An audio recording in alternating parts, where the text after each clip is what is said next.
शरद पूर्णिमा के आसमान में जब चांद अपनी शीतल किरणें धरती पर बरसा रहा था, उस रात पूरे नगर में एक अलग ही उत्साह छाया हुआ था। हर गली, हर मोहल्ला, हर चौक में रोशनी की झालरें लटक रही थीं।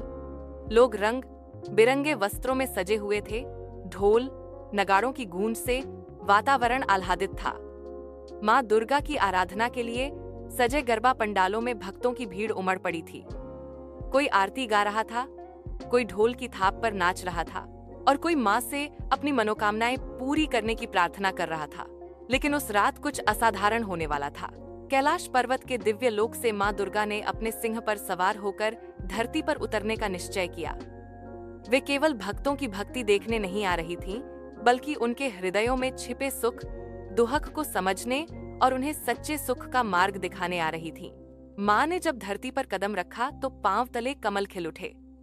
उनके आगमन से हवा में एक दिव्य सुगंध फैल गई।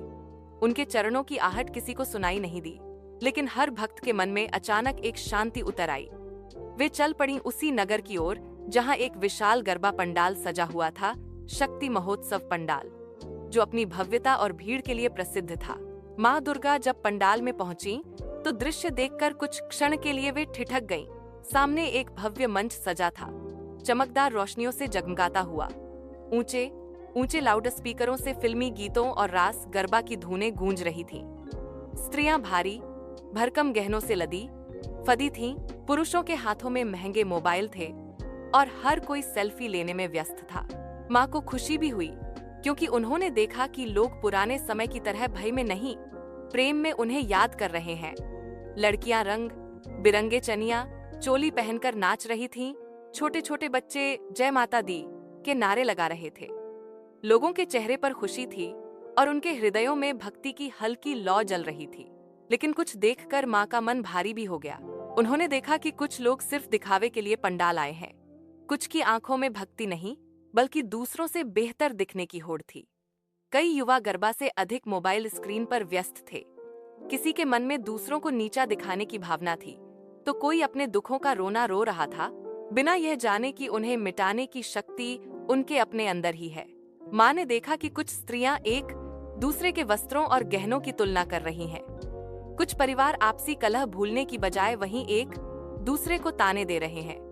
मां ने देखा कि लोग मां की मूर्ति के सामने तो खड़े हैं, लेकिन मन कहीं और भटक रहा है। उनके मुख पर एक क्षीण मुस्कान आई, जैसे कोई मां अपने बच्चों की नासमझी देखकर भी उन्हें स्नेह से देखती है। उन्होंने सोचा, इनके मनों में सच्चा सुख नहीं है। ये बाहर की चकाचौंध में खुशी ढूंढते हैं, जबकि सच्ची शांति तो इनके भीतर ही छिपी है। मां धीरे धीरे भीड़ के बीच चलने लगी। कोई उन्हें पहचान नहीं पा रहा था। वे एक साधारण सी स्त्री के रूप में थीं, लाल साड़ी में लिपटी, चेहरे पर तेज मगर कोमलता लिए। पहले उन्होंने एक बूढ़ी औरत को देखा, जो पंडाल के कोने में बैठी थी। वह गरीब थी, उसके कपड़े फटे थे, लेकिन उसके हाथों में फूलों की एक छोटी सी माला थी। वह आंखें बंद करके पूरी श्रद्धा से मां का नाम जप रही थी। मां ने उसके सिर पर हाथ रखा और उसके हृदय की पीड़ा को महसूस किया। वह औरत बोली, मां, मेरे पास देने को कुछ नहीं, बस यह माला है। मेरा बेटा बीमार है, उसे ठीक कर देना। मां की आंखों में आंसू आ गए। उन्होंने कहा, तूने सबसे बड़ा उपहार दिया है, सच्ची श्रद्धा। तेरा बेटा शीघ्र ही स्वस्थ होगा। फिर मां ने एक युवती को देखा, जो उदास होकर बैठी थी। सब लोग नाच रहे थे, पर वह अकेली थी। मां ने पूछा, बेटी, तू क्यों नहीं नाच रही? वह बोली, मां, मेरी सहेलियां मुझे छोड़ गईं। मैं गरीब हूं, उनके जैसे कपड़े नहीं खरीद सकी। वे अब मुझसे बात नहीं करती। मां ने मुस्कुराकर कहा, बेटी, नाच कपड़ों से नहीं, मन से होता है। जो भीतर से प्रसन्न है, वही सबसे सुंदर दिखता है। जीवन में सच्चे रिश्ते वे नहीं होते जो दौलत देखकर साथ दें, बल्कि वे होते हैं जो दुहक में भी हाथ थामे रहें। फिर मां ने देखा कि एक युवा लड़का पैसे के कारण अपने परिवार से झगड़ रहा था। मां उसके पास गईं और बोलीं, पुत्र, धन के लिए संबंध मत तोड़ो। धन फिर से कमाया जा सकता है, पर एक बार खोया रिश्ता फिर नहीं जुड़ता। उनके शब्द जैसे किसी जादू की तरह उस युवक के हृदय में उतर गए। उसने तुरंत अपने पिता के चरणों में सिर झुका दिया। पंडाल में अब मां मंच पर थीं।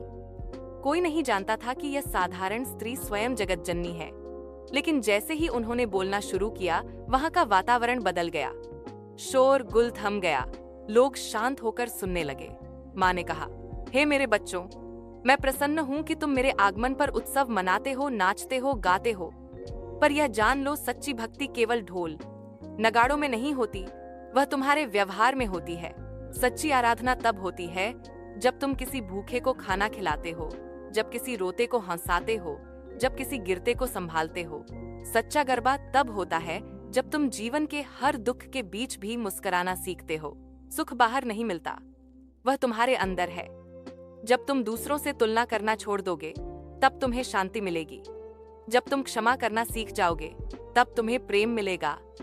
और जब तुम हर परिस्थिति में ईश्वर की योजना पर भरोसा करना सीखोगे, तब तुम्हें सच्चा सुख मिलेगा। माँ की वाणी सुनते ही अनेक लोग रो पड़े। किसी ने अपने शत्रु को गले लगा लिया, किसी ने वर्षों से नहीं मिले रिश्तेदार को फोन किया, किसी ने अनाथ बच्चे को गोद में उठा लिया। पंडाल में अब वही रोशनी नहीं थी जो बिजली की थी। अब हर हृदय में प्रेम और करुणा की दिव्य ज्योति जल उठी थी। माँ मुस्करा रही थी। उनका उद्देश्य पूरा हो चुका था। वे जानती थीं कि उन्होंने केवल उपदेश नहीं दिया, बल्कि जीवन बदलने का बीज बो दिया है।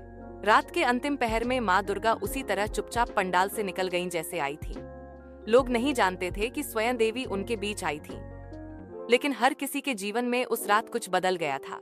किसी के मन से ईर्ष्या चली गई थी, किसी के दिल से क्रोध। कोई जीवन को नई दृष्टि से देखने लगा था, तो कोई दुहकों के बीच भी मुस्कुराना सीख गया था। और तभी स्वर्ग से एक आवाज आई, मैं हर उस जगह पर हूँ जहाँ प्रेम है, मैं हर उस मन में हूँ जहाँ क्षमा है, और मैं हर उस दिल में बसती हूँ जहाँ दूसरों के लिए स्थान है। यही मेरा सच्चा मंदिर है।